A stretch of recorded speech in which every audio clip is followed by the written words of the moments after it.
내 이름은 김순옥, 올해 75살입니다. 이 낡은 다세대 주택 2층에서 혼자 살아온 지 벌써 10년이 넘었죠.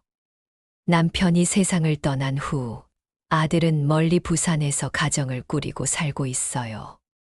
한 달에 한 번 정도 안부 전화가 오지만 그마저도 요즘엔 뜸해졌습니다. 오늘도 어김없이 오후 늦은 시간 나는 방 안에서 홀로 저녁을 준비하고 있었어요. 작은 전기밥솥에서 나오는 김이 쓸쓸하게 피어오르고 냉장고에서 꺼낸 김치 한 포기가 전부였죠. 예전엔 이 작은 상에도 반찬이 가득했는데 이제는 혼자 먹을 만큼만 준비하게 됩니다. 그때였어요. 아래층에서 또 그 소음이 들려오기 시작했죠. 어휴, 또 시작이네. 1층에 사는 젊은 여자가 내는 소리였습니다. 텔레비전 소리가 너무 크고 전화 통화하는 목소리도 시끄러워요. 이름은 이지은이라고 하던데 29살 정도로 보이는 처녀였죠. 반년 전쯤 이사를 왔는데 처음 인사를 나누고 나서는 거의 대화를 하지 않았습니다. 요즘 젊은 것들은 예의도 없어. 나는 중얼거리며 창문을 3개 닫았어요. 하지만 소음은 여전히 들려왔죠. 지은이 친구들과 통화하는 웃음소리가 천장을 통해 전해져 옵니다. 그 밝고 경쾌한 웃음소리가 왜 이리 거슬리는지 모르겠어요. 벽에 걸린 액자를 바라보았습니다. 20년 전 교통사고로 세상을 떠난 손녀 지은이의 사진이었어요. 20살이었던 그 아이도 아래층 여자처럼 밝게 웃곤 했었죠. 비슷한 나이, 비슷한 이름까지. 그래서 더욱 신경이 쓰이나 봅니다. 지은아, 할머니가 보고 싶어. 사진 속 손녀에게 작은 목소리로 속삭였어요. 그 아이가 살아있었다면 지금쯤 결혼도 하고 아이도 있었을 텐데. 매일 이런 생각을 하며 하루를 보냅니다. 아래층에서는 여전히 지은이 무언가를 끓이는 소리가 들려와요. 가스레인지 돌아가는 소리, 그릇 부딪히는 소리, 그리고 또 전화벨 소리까지. 나는 귀를 막고 싶었지만 이상하게도 그 소리들에 자꾸 귀를 기울이게 됩니다. 젊은 게 밤늦게까지 뭘 하는 건지. 하지만 마음 한편으론 궁금했어요. 혼자 사는 젊은 여자가 매일 뭘 먹고 어떻게 지내는지. 가끔은 기침 소리도 들리고 혼자 중얼거리는 소리도 들려오죠. 외로워 보이기도 하고 때로는 울음소리 같은 것도 들린 적이 있었습니다. 저녁을 먹고 설거지를 하는 동안에도 아래층 소리가 계속 들려왔어요. 지은이 샤워하는 소리, 문 열고 닫는 소리, 그리고 침대에서 뒤척이는 소리까지. 이 오래된 건물은 방음이 전혀 안 되거든요. 참 시끄러운 것 같으니. 입으로는 불평을 하지만 사실은 그 소리들이 이 적막한 집에 생기를 불어넣어 주는 것 같기도 했습니다. 혼자 살다 보니 사람 소리가 그리워지는 건 어쩔 수 없나 봐요. 밤이 깊어가며 아래층도 점점 조용해졌습니다. 지은이 잠든 것 같았죠. 나도 이불을 덮고 누웠지만 쉽게 잠이 오지 않았어요. 천장을 바라보며 또 다시 옛 생각에 잠겼습니다. 내 손녀 지은이가 그렇게 갑자기 세상을 떠날 줄 누가 알았겠어요. 대학교 1학년 때 친구들과 여행을 갔다가 그만. 그 이후로 우리 집은 웃음소리가 사라졌죠. 며느리도 우울증에 걸렸고 아들도 견디지 못해 부산으로 이사를 갔습니다. 혼자 남은 나는 이 집에서 추억만 붙잡고 살아가고 있어요. 그런데 왜 하필 같은 이름을 가진 여자가 이 집에 들어온 걸까요? 처음 임대차 계약서를 받아볼 때 그 이름을 보고 얼마나 놀랐는지 몰라요. 이지은. 우리 지은이랑 똑같네. 그때부터 묘한 감정이 들었습니다. 반갑기도 하고 한편으론 불편하기도 하고 아마 그래서 더욱 차갑게 대한 것 같아요. 너무 비슷해서 오히려 상처가 되는 것 같았거든요. 새벽이 되어서야 겨우 잠이 들었습니다. 꿈속에서 손녀를 만났는데 이상하게도 아래층에 사는 지은이 모습으로 나타났어요. 다음 날 저녁 6시경 나는 마트에서 장을 보고 돌아오는 길이었습니다. 무거운 장바구니를 들고 계단을 오르는데 숨이 차서 중간에 멈춰 서야 했어요. 나이가 들수록 이런 일상적인 일들이 점점 버거워지죠. 그때 아래층에서 지은이 올라오는 소리가 들렸습니다. 발걸음이 가볍고 빨라서 금세 내 뒤를 따라잡을 것 같았어요. 나는 서둘러 계단을 올라가려 했지만 장바구니가 너무 무거워서 비틀거렸죠. 할머니, 안녕하세요. 뒤에서 지은이 밝은 목소리로 인사했습니다. 나는 고개만 살짝 끄덕이고 대답하지 않았어요. 무거운 장바구니 때문에 숨이 차서 말할 여력도 없었거든요. 장바구니 무거워 보이는데 도와드릴까요? 지은이 다가와서 물었습니다. 선량한 마음에서 나온 제안이라는 걸 알지만 왠지 모르게 거부감이 들었어요. 혼자서도 충분히 할 수 있다는 자존심 때문이었을까요? 괜찮습니다. 혼자 할 수 있어요. 쌀쌀하게 대답하며 계속 계단을 올랐습니다. 하지만 몇 계단 더 오르자 다리에 힘이 빠져서 또 멈춰야 했어요. 지은이 뒤에서 걱정스럽게 지켜보고 있는 게 느껴졌죠. 정말 괜찮으세요? 얼굴이 많이 빨개지셨는데. 신경 쓰지 마세요. 나는 단호하게 말했지만 사실 다리가 후들거렸습니다. 2층까지 올라가는 게 이렇게 힘들 줄 몰랐어요. 하지만 젊은 여자 앞에서 약한 모습을 보이기 싫었죠. 지은이 잠시 망설이더니 자기 방으로 들어갔습니다. 나는 겨우겨우 2층까지 올라와서 문을 열었어요. 가슴이 두근거리고 등에는 식은땀이 흘렀죠. 방에 들어가서 장바구니를 내려놓고 소파에 주저앉았습니다. 한참을 그렇게 앉아서 숨을 고르고 있는데 아래층에서 지은이 뭔가 하는 소리가 들려왔어요. 약 10분 후 현관문 앞에서 조심스럽게 노크하는 소리가 들렸습니다. 할머니, 저 지은이에요. 잠깐만 문 열어주실 수 있을까요? 무슨 일인지 궁금했지만 귀찮았어요. 하지만 계속 조심스럽게 부르는 소리에 결국 문을 열었죠. 지은이 손에는 따뜻한 차가 담긴 보온병을 들고 있었습니다. 아까 많이 힘들어 보이셔서 꿀생강차 끓였는데 좀 드시면 어떨까 해서요. 예상치 못한 행동이었어요. 차가운 태도로 대했는데도 이렇게 챙겨주다니. 마음 한편이 뭉클해졌지만 겉으로는 내색하지 않았습니다. 그럴 필요 없어요. 저는 괜찮습니다. 그래도 한 잔만. 몸에 좋은 거니까요. 지은이 포기하지 않고 다시 권했습니다. 그 진심 어린 눈빛을 보니 거절하기가 어려웠어요.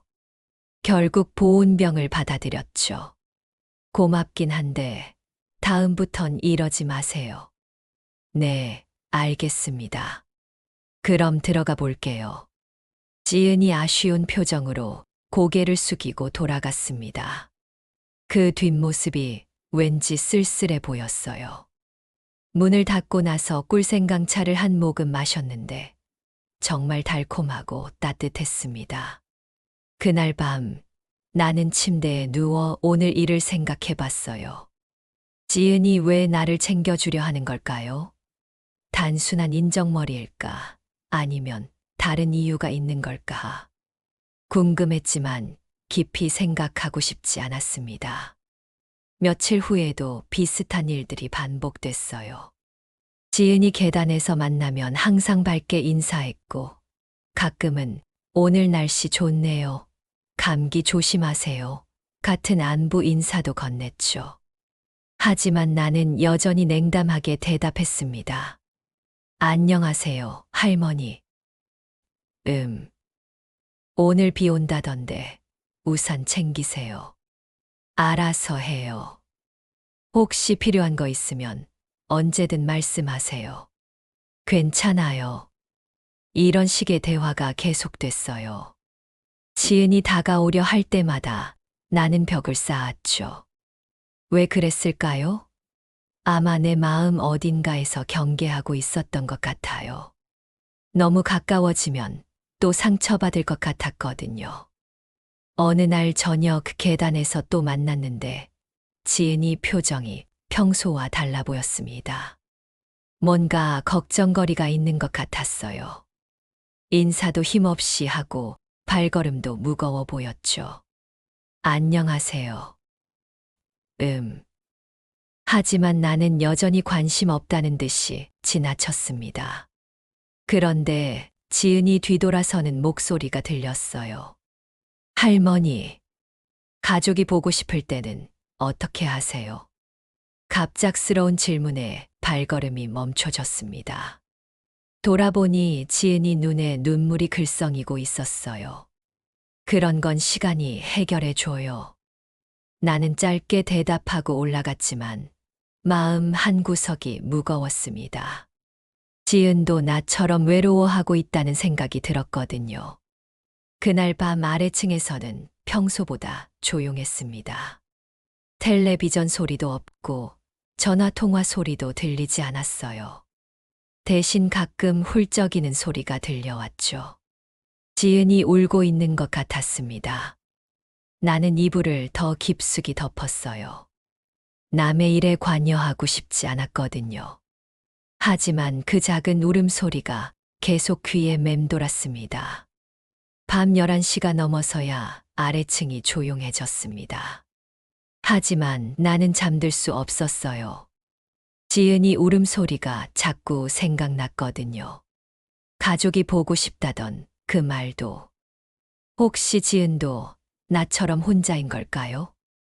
이불 속에서 뒤척이다가 물 한 잔을 마시러 부엌으로 나갔습니다. 그때 아래층에서 기침 소리가 들려왔어요. 콜록콜록 목이 많이 아픈 것 같았죠.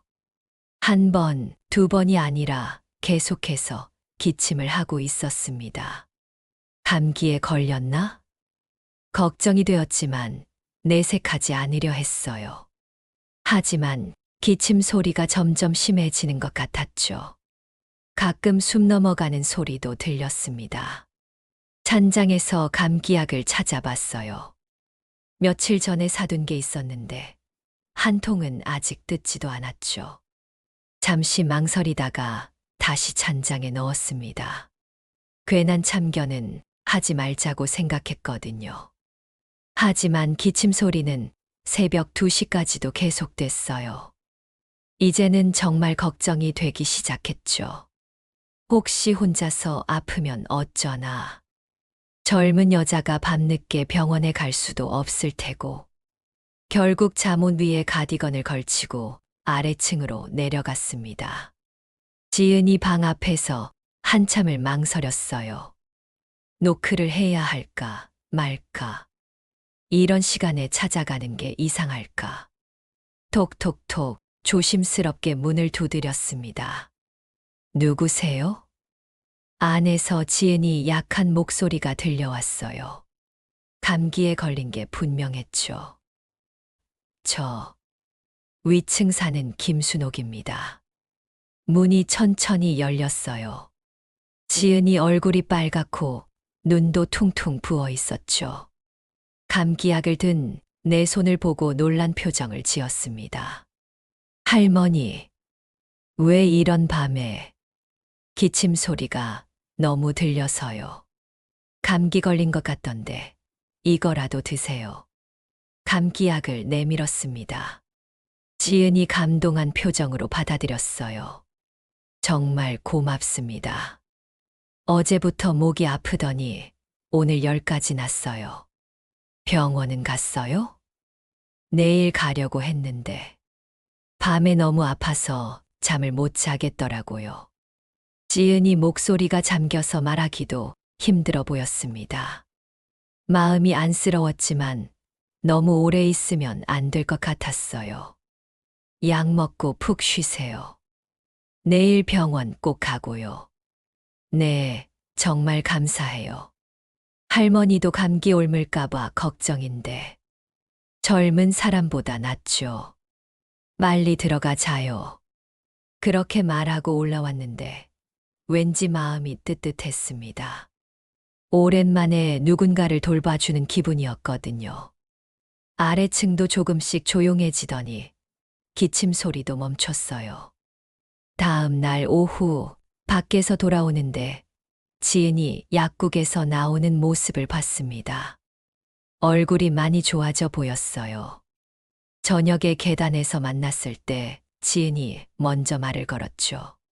할머니, 어제 정말 고마웠어요. 덕분에 푹 잘 수 있었어요. 다 나았어요? 네, 많이 좋아졌어요. 병원에서 주사도 맞고 왔어요. 그럼 됐네요. 짧게 대답하려 했는데 지은이 또 말을 이었습니다. 할머니는 아프실 때 누가 돌봐드려요? 가족분들이 가까이 계세요. 예상치 못한 질문이었어요. 솔직히 대답하기 어려웠죠. 혼자 살면 혼자 알아서 해야죠. 아, 저도 그래요. 가족이 멀리 있어서.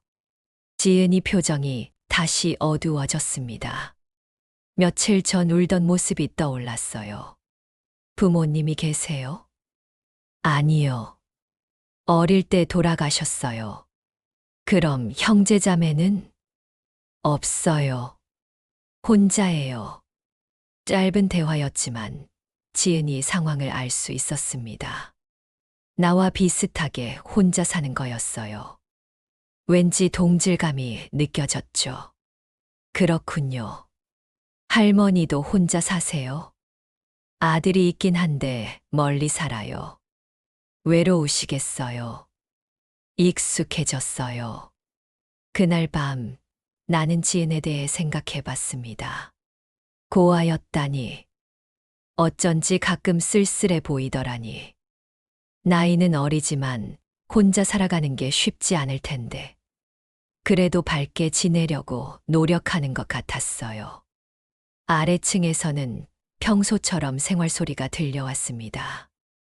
요리하는 소리, 설거지하는 소리, 텔레비전 보는 소리.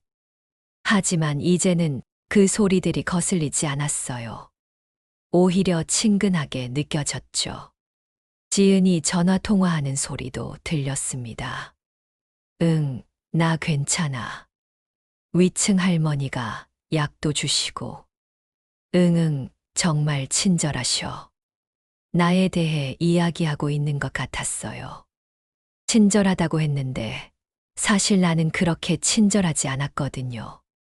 오히려 차갑게 대했는데 며칠 후부터는 계단에서 만나면 조금씩 대화가 늘어났습니다.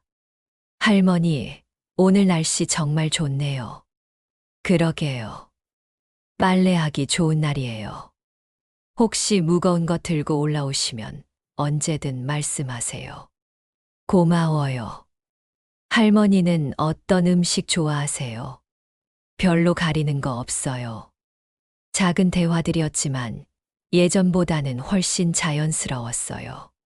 지은이 밝은 성격 덕분에 분위기도 좋았죠. 그런데 이상한 건 지은이 나를 볼 때마다 뭔가 그리워하는 표정을 짓는다는 거였습니다. 마치 오랫동안 보고 싶었던 사람을 만난 것 같은.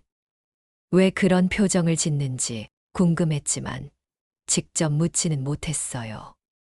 어느 날 저녁 지은이 컵라면을 끓여 먹는 냄새가 올라왔습니다. 매일 그런 걸로 끼니를 때우는 것 같았어요. 젊은 사람이 제대로 된 음식도 못 먹고 안쓰러웠지만 어떻게 해줄 수도 없었죠. 그날 밤 아래층을 내려다보니 지은이 방에 불이 켜져 있었습니다. 창문 너머로 혼자 앉아 있는 모습이 보였어요. 무언가 깊은 생각에 잠긴 것 같았죠. 나도 모르게 오랫동안 그 모습을 지켜봤습니다. 왜 그랬을까요? 아마 지은에게서 젊은 시절 내 모습을 본 것 같았거든요.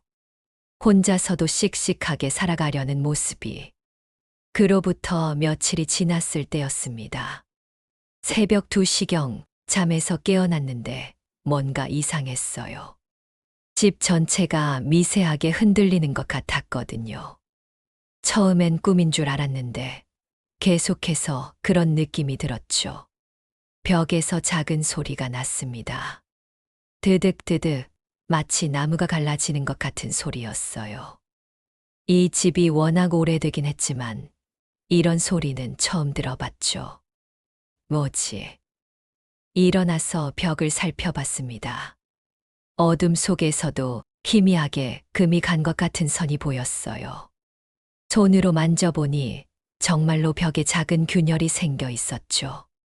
불안한 마음에 집 안을 돌아다녀 봤습니다.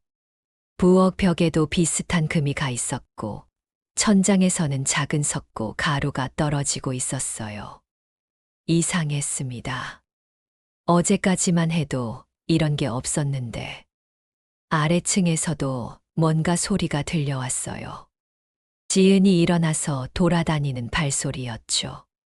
아마 지은도 이상함을 느낀 것 같았습니다. 다음 날 아침, 지은을 만났을 때 물어봤어요. 혹시 어젯밤에 집이 흔들리는 거 느꼈어요? 네, 저도 그랬어요.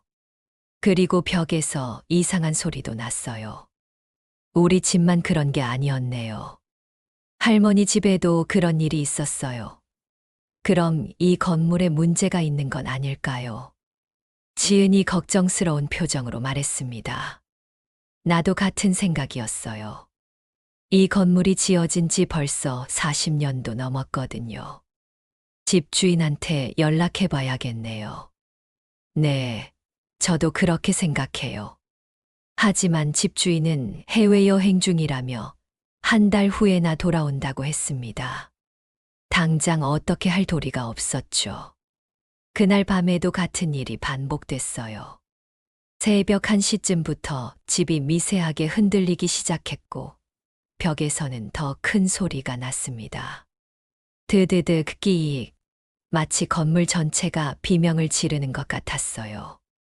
일어나서 다시 벽을 확인해 봤는데, 어젯밤보다 금이 더 커져 있었습니다. 천장에서는 석고 덩어리가 침대 위로 떨어졌어요. 정말 위험한 상황이라는 걸 깨달았죠. 아래층에서도 지은이 뭔가 하는 소리가 들렸습니다. 무거운 걸 옮기는 것 같기도 하고, 혹시 피할 준비를 하는 건 아닐까요? 다음 날 또 만났을 때 지은의 얼굴이 창백했어요. 할머니, 어젯밤에도.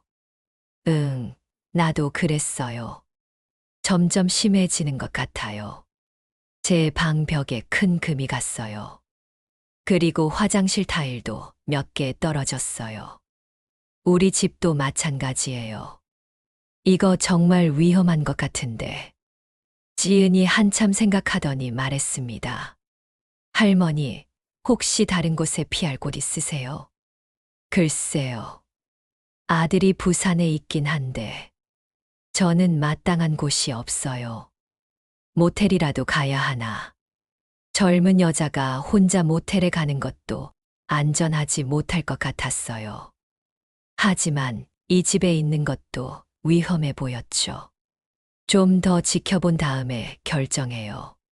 그날 저녁 상황은 더욱 심각해졌습니다.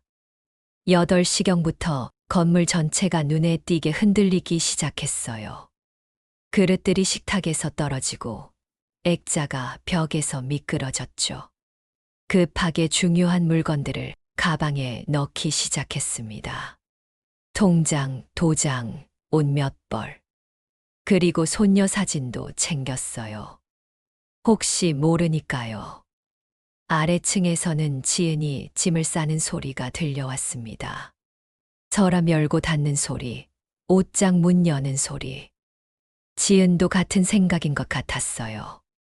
밤 10시경 갑자기 큰 소리가 났습니다.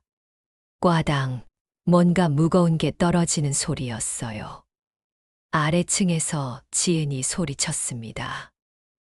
아, 급하게 아래층으로 내려갔어요.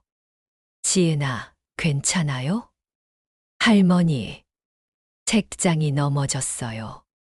다행히 다치지는 않았는데. 문을 열어보니 정말로 큰 책장이 쓰러져 있었습니다. 지은이 침대 바로 옆이었어요. 조금만 늦었다면 큰일 날 뻔했죠. 이거 정말 위험해요. 오늘 밤은 여기 있으면 안 될 것 같아요. 네, 저도 그렇게 생각해요. 그런데 갈 곳이 우선 밖으로 나가요. 차 안에서라도 자는 게 나을 것 같아요. 지은이 고개를 끄덕였습니다. 급하게 필요한 물건들을 챙겨서 밖으로 나왔어요. 밤 공기가 차가웠지만 적어도 안전했죠. 차 안에서 서로 마주 앉아 있는데 지은이 말했습니다. 할머니, 내일 아침에 건물 전문가한테 연락해봐요. 이 상태로는 계속 살 수 없을 것 같아요. 그래야겠어요. 그런데 이상한 건 지은이 나를 걱정하는 눈빛이었습니다. 마치 정말 소중한 사람을 걱정하는 것 같은. 할머니는 혼자시니까 더 위험하세요. 혹시 뭔가 있으면 제가. 고마워요. 그런데 당신도 조심해야 해요. 새벽까지 차 안에서 버텼습니다. 건물을 바라보니 외벽에도 균열이 보였어요. 정말 언제 무너져도 이상하지 않을 상태였죠. 지은이 중간중간 건물을 확인하러 들어갔다 나왔습니다. 그때마다 얼굴이 더욱 어두워졌어요. 점점 심해지고 있어요. 벽의 금이 더 커졌어요. 새벽 3시가 되자 지은이 갑자기 일어났습니다. 할머니, 저 잠깐 안에 들어가서 확인해 볼게요. 위험해요. 그냥 있어요. 금방 다녀올게요. 그렇게 말하고 지은이 건물 안으로 들어갔습니다. 몇 분 후 급한 발소리와 함께 뛰어나왔어요. 할머니, 지금 당장 여기서 떠나야 해요. 지은이 뛰어나오는 모습이 심상치 않았습니다. 얼굴이 새하얗게 질려 있고 숨을 헐떡이며 내 손을 붙잡았어요. 할머니 정말 위험해요. 지금 당장 피해야 해요. 왜요? 뭘 봤길래? 기둥에 큰 금이 갔어요. 그리고 천장이 쳐져 내려오고 있어요. 이 건물 곧 무너질 것 같아요. 지은이 말하는 동안에도 건물에서 이상한 소리가 들려왔습니다. 끼익, 드르륵, 마치 거대한 괴물이 신음하는 것 같았어요. 그럼 다른 곳으로 가요. 아니에요, 할머니. 그게 아니라 아직 안에 계신 분들이 있어요. 맞습니다. 이 건물에는 우리뿐만 아니라 3층에 사는 부부도 있었어요. 그분들은 아직 모르고 주무시고 계실 거예요. 그럼 빨리 깨워야죠. 나도 급해져서 건물로 향했는데 지은이 내 팔을 붙잡았습니다. 할머니는 여기 계세요. 제가 다녀올게요. 혼자 가면 위험해요. 할머니가 가시면 더 위험해요. 저는 젊으니까 괜찮아요. 지은이 단호하게 말하더니 다시 건물 안으로 뛰어들어갔어요. 나는 밖에서 조마조마하게 기다릴 수밖에 없었죠. 몇 분 후 3층에서 사람들이 나오는 소리가 들렸습니다. 중년 부부가 급하게 짐을 들고 내려오고 있었어요. 지은이 그들을 깨워서 대피시킨 거였죠. 이게 무슨 일이에요? 건물이 위험해요. 빨리 나오세요. 지은이 그들을 밖으로 안내하고 나서야 안도했습니다. 하지만 표정은 여전히 심각했어요. 할머니, 정말 문제가 심각해요. 1층 기둥 몇 개가 완전히 갈라져 있어요. 그때였습니다. 갑자기 건물에서 큰 소리가 났어요. 꽝꽝, 마치 폭탄이 터지는 것 같은 소리였죠. 뭐야?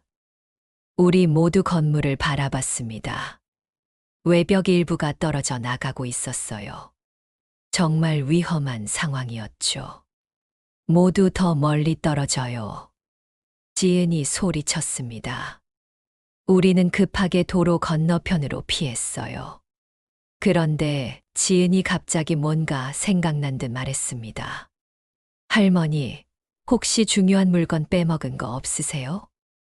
다 가져왔어요. 그런데 왜요? 다시 들어가면 안 될 것 같아요. 정말 언제 무너져도 이상하지 않거든요. 지은이 말이 맞았습니다. 건물 전체가 삐걱거리며 기울어지는 것 같았어요. 새벽 3시, 온 세상이 조용한데 우리만 이 위험한 상황에 놓여 있었죠. 119에 신고해야겠어요. 3층 아저씨가 전화를 걸었습니다. 하지만 새벽 시간이라 금세 올 수 있을지 의문이었어요. 그때 지은이 갑자기 내 손을 꽉 잡았습니다. 할머니, 왜 그래요? 혹시 뭔가 일어나더라도 할머니만은 꼭 안전해야 해요. 왜 이런 말을 하는지 이해할 수 없었어요. 하지만 지은이 눈빛이 평소와 달랐습니다. 마치 마지막 인사를 하는 것 같은. 무슨 소리예요? 우리 모두 안전할 거예요. 그래도 혹시 모르니까요. 그때 또 다른 큰 소리가 났습니다. 이번엔 건물 안쪽에서 뭔가 무너지는 소리였어요. 드르르륵, 콰르르릉. 정말 무서웠습니다. 지은이 나를 더 뒤로 끌어당겼어요. 할머니, 더 뒤로 가요. 여기도 위험해요. 당신도 함께 가요. 네, 같이 가요. 하지만 지은이 자꾸 건물 쪽을 바라보고 있었습니다. 뭔가 걱정하는 것 같았어요. 혹시 빼먹은 물건이라도 있어요? 아니요. 그냥 지은이 대답을 제대로 하지 못했습니다. 그때 갑자기 건물에서 또 다른 소리가 났어요. 이번엔 정말 큰 소리였습니다. 꽝. 건물 한쪽 벽이 완전히 무너져 내렸어요. 먼지가 하늘로 치솟고 돌덩어리들이 사방으로 튀었죠. 아, 우리 모두 소리를 질렀습니다. 정말 아찔한 순간이었어요. 조금만 늦었다면 그 안에 있었을 텐데. 지은이 나를 꽉 껴안았습니다. 할머니, 정말 다행이에요. 정말 다행이야.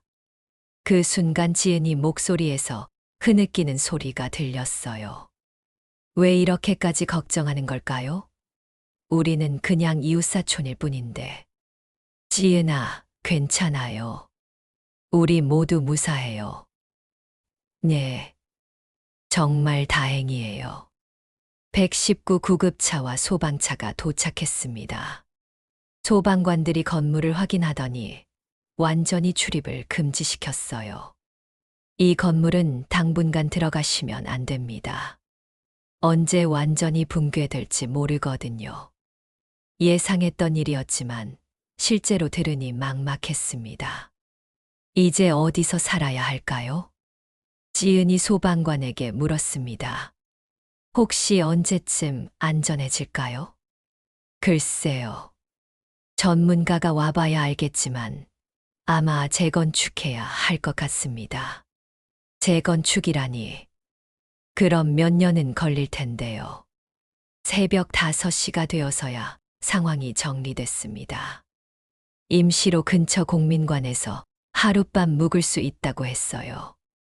하지만 그것도 임시방편일 뿐이었죠. 공민관으로 가는 길에 지은이 말했습니다. 할머니, 정말 죄송해요. 제가 더 일찍 알아차렸다면. 무슨 소리예요? 당신 덕분에 모두 살았어요. 그래도 지은이 계속 자책하고 있었습니다. 왜 이렇게까지 책임감을 느끼는 걸까요? 정말 이상했어요. 공민관에 도착해서 임시 침구를 받았는데 잠이 올 리가 없었습니다. 지은이 옆에 누워 있으면서도 계속 뒤척였어요. 건물이 무너지는 소리가 자꾸 귀에 맴돌았거든요. 새벽 6시경 갑자기 멀리서 큰 소리가 들려왔습니다. 쾅, 콰르르르릉. 우리가 살던 건물이 있는 방향에서 나는 소리였어요. 지은이 벌떡 일어나더니 창문으로 달려갔습니다. 할머니, 우리 집이. 나도 급하게 일어나서 창문을 봤어요. 멀리서도 연기와 먼지가 피어오르는 게 보였습니다. 정말로 건물이 완전히 무너진 것 같았어요. 진짜 무너졌나 봐요. 네, 정말 다행이에요. 우리가 미리 나왔으니까. 지은이 말은 그렇게 했지만 표정은 복잡해 보였습니다. 아무리 낡은 집이라도 살던 곳이 사라지는 건 쓸쓸한 일이니까요. 아침이 되자 소방서에서 연락이 왔습니다. 건물이 완전히 붕괴됐고 다행히 인명피해는 없다고 했어요. 하지만 우리 짐들은 모두 잔해 밑에 묻혔다고 했죠. 이제 어떻게 해야 하나 막막했습니다. 집도 없고 짐도 없고. 다행히 중요한 서류들은 미리 챙겨뒀지만 그래도 평생 모은 살림들이 하루아침에 사라진 거예요. 지은도 마찬가지였습니다. 젊은 나이에 다시 시작하기엔 너무 큰 타격이었죠. 할머니, 우선 제가 원룸이라도 구해볼게요. 거기서 같이 지내요. 그럴 순 없어요. 당신도 힘든데. 아니에요. 저 혼자 있는 것보다 할머니와 함께 있는 게 좋아요. 지은이 진심으로 말하는 것 같았어요. 하지만 젊은 여자와 늙은 할머니가 함께 사는 게 좋을 일이 없죠. 그날 오후 우리는 임시로 모텔에 방을 잡았습니다. 지은이 자기 돈으로 결제하더니 말했어요.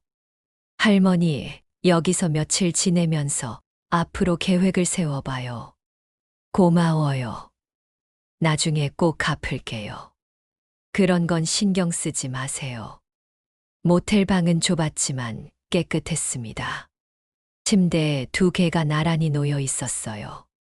지은이 창가에 앉아서 밖을 바라보고 있었는데 표정이 많이 어두워 보였습니다. 걱정되죠? 네.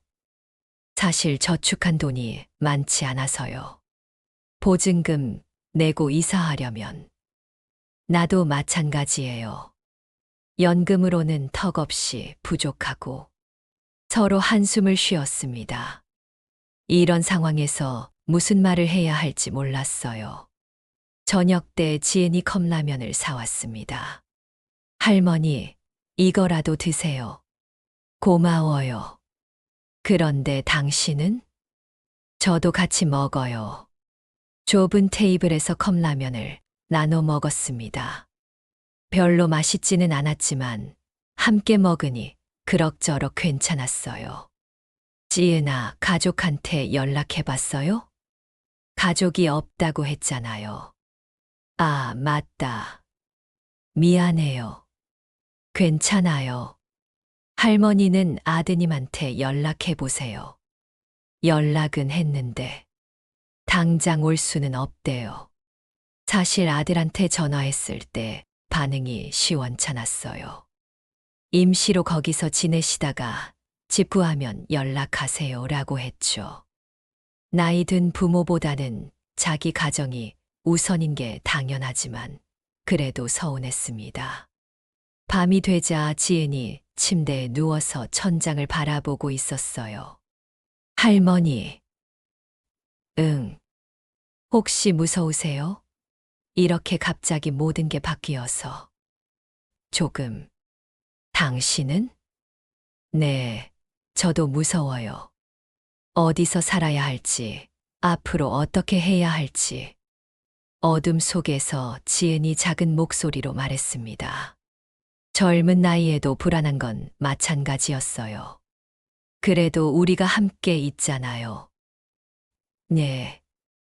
그게 정말 다행이에요. 이상했습니다.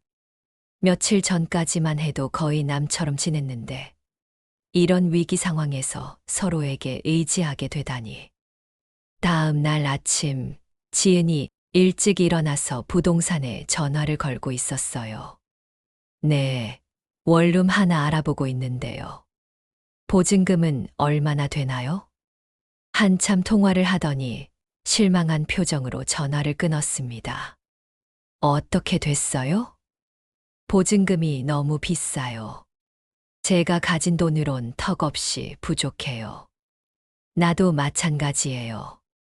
은행에 적금이 좀 있긴 한데 할머니 돈까지 쓸 순 없어요. 왜요? 우리가 함께 살 건데. 지은이 고개를 저었습니다. 할머니께 폐만 끼칠 순 없어요. 무슨 소리예요? 나도 혼자서는 어려워요. 사실이었습니다. 나이 든 할머니 혼자 집을 구하고 이사하는 것보다는 지은이와 함께 하는 게 훨씬 나았어요. 그럼 정말 함께 살아도 될까요? 당연하죠. 지은이 얼굴이 밝아졌습니다. 마치 정말 기뻐하는 것 같았어요. 그럼 오늘 본격적으로 집을 찾아봐요. 좋아요. 하루 종일 부동산을 다니며 집을 찾아봤습니다. 우리 형편에 맞는 곳은 많지 않았지만 저녁 무렵에 괜찮은 원룸 하나를 찾았어요. 여기 어때요, 할머니? 나쁘지 않네요. 작았지만 깨끗했고 햇볕도 잘 들어왔습니다. 무엇보다 우리가 감당할 수 있는 가격이었어요. 그럼 여기로 정할까요? 네. 계약을 하고 나니 마음이 한결 가벼워졌습니다. 비록 작은 공간이지만 우리만의 새로운 보금자리가 생긴 거였어요. 그날 밤 모텔에서 지은이 말했습니다. 할머니, 정말 고마워요. 혼자였다면 이렇게 할 수 없었을 거예요. 나도 그래요. 당신이 있어서 든든해요. 앞으로 잘 지내봐요. 그럼요.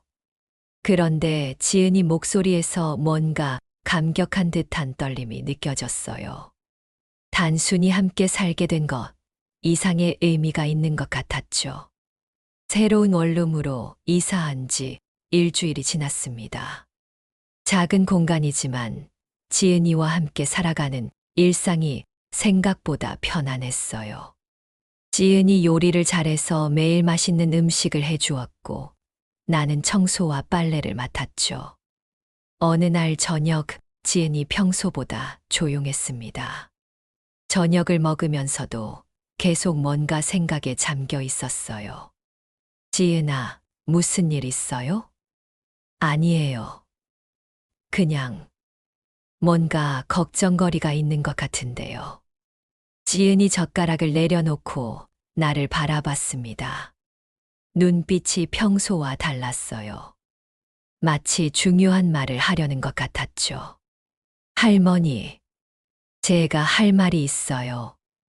무슨 말이요? 사실, 제가 그 집에 이사 간 건 우연이 아니었어요. 갑작스러운 고백에 놀랐습니다. 무슨 뜻인지 이해할 수 없었거든요. 무슨 소리예요? 지은이 깊게 숨을 쉬더니 천천히 말하기 시작했습니다. 저는 어릴 때부터 고아원에서 자랐어요.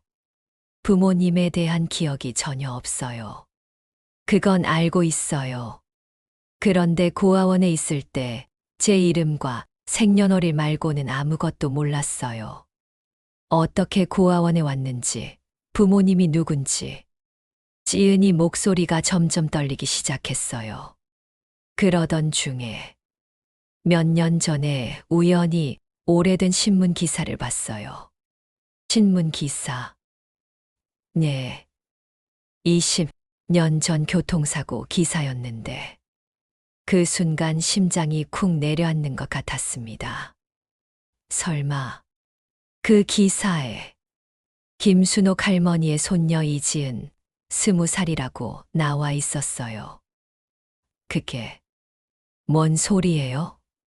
할머니, 혹시 제가 할머니의 손녀일 수도 있지 않을까요? 충격이었습니다. 이런 일이 가능할까요? 하지만 생각해보니 이상한 점들이 많았어요. 같은 이름, 비슷한 나이, 그리고 지은이 나를 대하는 특별한 태도. 그럴 리가. 우리 지은이는 분명히 죽었어요. 시체를 찾으셨어요? 그건 아니지만 사실 그때 상황이 혼란스러웠어요. 큰 교통사고였고 여러 명이 다쳤거든요. 병원에서 지은이가 죽었다고 했을 때 너무 충격받아서 자세한 확인을 못했었죠. 할머니, 저 이름이 이지은이고 생일이 3월 15일이에요. 맞았습니다. 우리 지은이 생일과 똑같았어요. 그리고 왼쪽 어깨에 작은 점이 있어요. 그것도 맞았습니다. 손녀 지은이에게도 똑같은 자리에 점이 있었거든요. 설마, 정말 설마. 할머니, 저도 확신은 없어요. 하지만 할머니를 처음 봤을 때부터 이상하게 익숙했어요. 마치 오래전부터 알고 있던 사람 같았어요. 나도 그런 느낌이 있었어요. 처음부터 지은이가 낯설지 않았거든요. 그래서 그 집에 일부러 이사 간 거예요? 네. 할머니 가까이에서 지켜보고 싶었어요. 혹시 정말 제가 할머니 손녀라면 왜 진작 말하지 않았어요? 무서웠어요. 만약 아니라면 할머니께 상처만 드릴 것 같아서. 지은이 눈에서 눈물이 흘러내렸습니다. 하지만 함께 지내면서 확신이 들었어요. 할머니가 저를 보는 눈빛, 저를 챙겨주시는 마음. 그게 단순한 이웃 이상이라는 걸 느꼈어요. 나도 울음이 나왔습니다. 정말 우리 지은이가 살아있었던 걸까요? 지은아, 정말 우리 지은이야? 할머니, 저도 확신은 없어요. 하지만 지은이 내 손을 잡았습니다. 할머니를 처음 봤을 때부터 왜 이렇게 그리웠는지 몰랐어요. 왜 이렇게 할머니가 걱정되고 지키고 싶었는지. 지은아, 그리고 건물이 무너질 때 정말 무서웠어요. 할머니를 잃을까봐. 우리는 서로를 껴안고 울었습니다. 20년 만의 재회였을까요? 아니면 우연히 만난 사이일까요? 그건 중요하지 않았어요. 할머니, 비록 확실하지 않더라도 저를 손녀로 생각해 주실 수 있을까요? 물론이지. 우리 지은아. 저도 할머니를 진짜 할머니로 생각하고 싶어요. 그래, 그렇게 하자. 그날 밤 우리는 오랫동안 이야기를 나눴습니다. 지은이 어릴 때 기억, 고아원에서의 생활, 그리고 할머니를 찾아온 이유까지. 사실 처음에는 할머니가 저를 싫어하시는 것 같아서 상처받았어요. 미안해. 너무 비슷해서 오히려 무서웠어. 이해해요. 저도 그럴 수 있다고 생각해요. 하지만 마음으론 계속 신경 쓰였어. 저도 알았어요. 할머니가 저를 몰래 챙겨주시는 거. 서로의 마음을 털어놓으니 모든 게 자연스러워졌습니다. 지은아, 이제 정말 가족이 된 거네. 네, 할머니. 정말 가족이에요. 혈연 관계가 확실한지는 모르겠지만 우리에게는 더 이상 중요하지 않았어요. 서로를 사랑하고 아끼는 마음이면 충분했거든요. 그날 밤 처음으로 마음 편히 잠들 수 있었습니다. 더 이상 혼자가 아니었으니까요. 그로부터 석 달이 지났습니다. 봄이 왔고 우리 작은 원룸에도 따뜻한 햇살이 들어왔어요. 지은이와 함께하는 생활이 이렇게 행복할 줄 몰랐습니다. 지은이 새로운 직장을 구했어요. 근처 카페에서 일하기 시작했는데 정말 열심히 했죠. 매일 아침 일찍 나가서 저녁에 돌아오는 지은이를 보면 기특했습니다. 할머니, 다녀왔어요. 어서 와, 우리 지은아. 힘들었죠. 괜찮아요. 오늘 손님들이 저한테 친절하다고 칭찬해 주셨어요. 지은이 밝게 웃으며 말했습니다. 예전처럼 쓸쓸한 표정은 찾아볼 수 없었어요. 나도 새로운 일상을 찾았습니다. 근처 경로당에서 다른 할머니들과 친하게 지냈고 가끔은 자원봉사도 했어요. 혼자 살 때와는 완전히 다른 생활이었죠. 할머니, 오늘 경로당에서 뭐 하셨어요? 김치를 담갔어. 박 할머니가 레시피를 알려주셨는데 정말 맛있을 것 같아. 와, 정말요. 빨리 먹어보고 싶어요. 내일 익으면 먹을 수 있어. 이런 일상적인 대화가 이렇게 행복할 줄 몰랐어요. 누군가와 하루 있었던 일을 나누고 함께 내일을 기대하는 것. 어느 토요일 오후 지은이 갑자기 말했습니다. 할머니, 오늘 날씨가 너무 좋은데 산책하러 갈까요? 좋아요. 어디로 갈까? 근처 공원에 꽃이 많이 피었다고 하던데요. 우리는 손을 잡고 공원으로 갔습니다. 정말 아름다워요. 벚꽃이 만개해서 온 세상이 분홍빛이었죠. 벤치에 앉아서 꽃 구경을 하는데 지은이 말했습니다. 할머니, 저 정말 행복해요. 나도 그래, 지은아. 처음에는 혼자 살아가는 게 너무 외로웠어요. 그런데 할머니를 만나고 나서 모든 게 바뀌었어요. 나도 마찬가지야. 당신이 없었다면 생각해보니 정말 기적 같은 일이었어요. 그 위험한 새벽에 지은이 나를 구해주지 않았다면 우리는 이런 행복한 시간을 보낼 수 없었을 거예요. 지은아, 그때 정말 고마웠어. 나를 구해줘서. 할머니야말로 저에게 새로운 삶을 주셔서 고마워요. 우리 운명이었나 봐. 네, 분명히 그래요. 공원에서 사진도 찍었습니다. 지은이 휴대폰으로 우리 모습을 담았어요.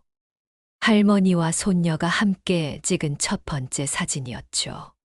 할머니, 이 사진 액자에 넣어서 걸어둬요.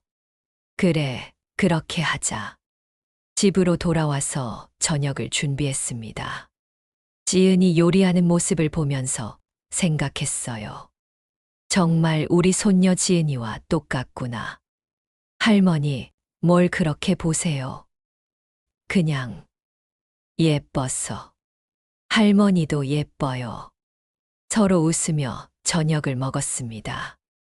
몇 주 후 지은이 특별한 제안을 했어요. 할머니, 우리 조금 더 큰 집으로 이사할까요?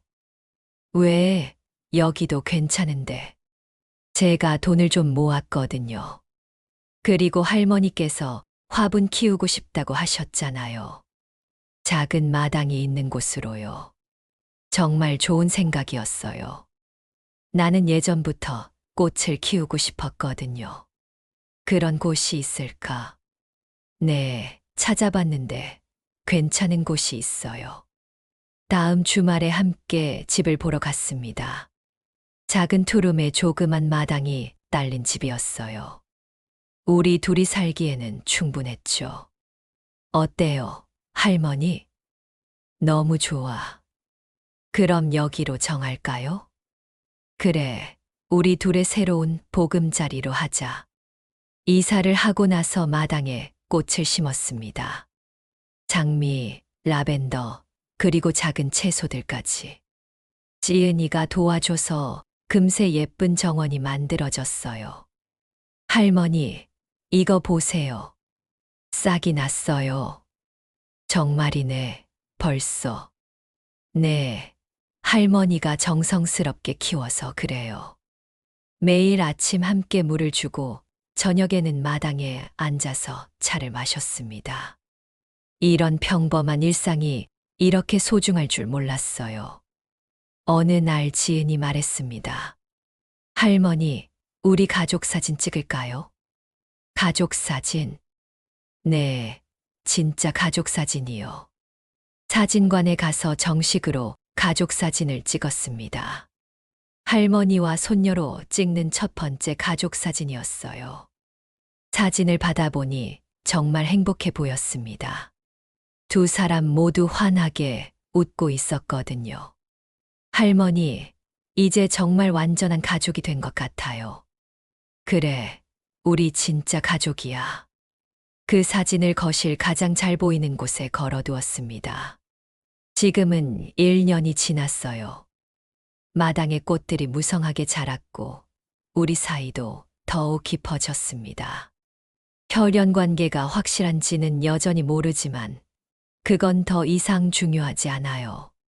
할머니, 저 정말 행복해요. 나도 그래, 우리 지은아. 앞으로도 계속 함께 있어 주세요. 당연하지. 우리는 가족이니까. 매일 저녁 마당에서 차를 마시며 하루를 마무리합니다. 지은이 직장에서 있었던 일을 이야기하고 나는 경로당에서 만난 친구들 이야기를 해주죠. 할머니, 내일은 뭐 하세요? 박 할머니랑 시장 보러 가기로 했어. 당신은? 저는 새로운 메뉴 연습해야 해요. 매니저님이 제 아이디어를 좋아하신대요. 우리 지은이 정말 대단해. 할머니 덕분이에요. 이렇게 평범하고 소소한 대화가 우리에게는 가장 소중한 시간입니다. 새벽에 건물이 무너질 뻔했던 그 위험한 순간, 지은이 나를 구해준 덕분에 우리는 진짜 가족이 될 수 있었어요. 혈연보다 더 깊은 인연으로 맺어진 할머니와 손녀. 할머니, 응, 우리 지은아. 사랑해요. 나도 사랑해, 정말 많이. 마당의 꽃들이 우리를 축복하듯 예쁘게 피어 있습니다. 이제 우리에게는 따뜻한 집도 있고 서로를 아끼는 마음도 있어요. 더 바랄 게 없는 완벽한 가족이 되었습니다. 시청해주셔서 감사합니다. 구독과 좋아요는 제가 영상을 제작하는데 큰 힘이 됩니다. 오늘도 좋은 하루가 되길 기원합니다. 감사합니다.